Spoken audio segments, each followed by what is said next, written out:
పిలవన్ను పేరంటానికి ఎందుకు వచ్చావు? వచ్చిందని ఊరికే ఉండకుండా ఎందుకు పవిత్రని టార్గెట్ చేస్తూ తనను బాధ పెడుతున్నావు? ఎవరి వల్ల ఎవరు బాధపడుతున్నారు? నిన్ను నాకు దక్కకుండా చేసిన తన వల్ల జీవితం నాశనమైన నేనా? చెప్పాలి, బాధపడుతుంది ఎవరో చెప్పు. సంజు, నీకింతకు ముందే చాలాసార్లు చెప్పాను, మళ్ళీ మళ్ళీ అదే చెప్తాను. జరిగిన దాంట్లో అసలు పవిత్ర తప్పే లేదు. నేను తాళి కట్టేంత వరకు కూడా తనకు ఆ విషయమే తెలీదు. అయితే నువ్వు సమాధానం చెప్పు. చివరి నిమిషంలో నన్ను కాదని దాని మెళ్ళో ఎందుకు తాళి కట్టావు? వదిలే సంజు,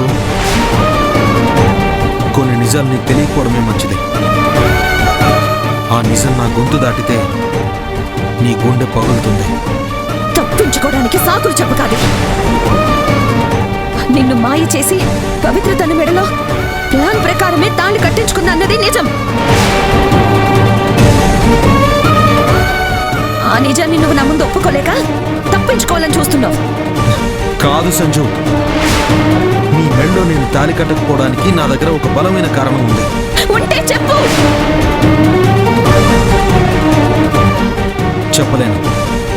ఇవన్నీ చేతకాని మాటలు. పవిత్ర వ్యామోహంలో పడి దాన్ని నా నుంచి రక్షించడానికి నువ్వు అల్లుతున్న కట్టుకథలు. సంజు, నోరు కంట్రోల్లో పెట్టుకో.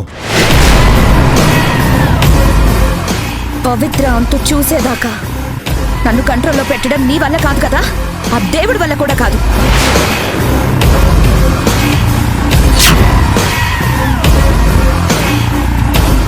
నువ్వు మాటలతో మనుషుల్ని ఏ రకంగా అయినా చంపుతావు. మీ నాన్న ఏకంగా మనుషుల్ని ప్రాణాలు తీసే చంపేస్తాడు.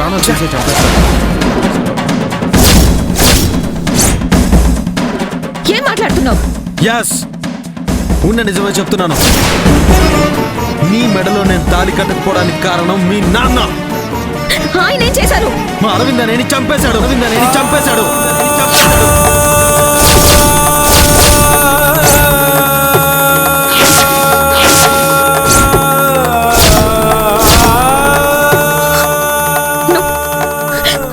నువ్వు అబద్ధం చెప్తున్నావు. నేను నమ్మను. నువ్వు నమ్మినా నమ్మకపోయినా ఇదే నిజం, ఇదే పచ్చి నిజం.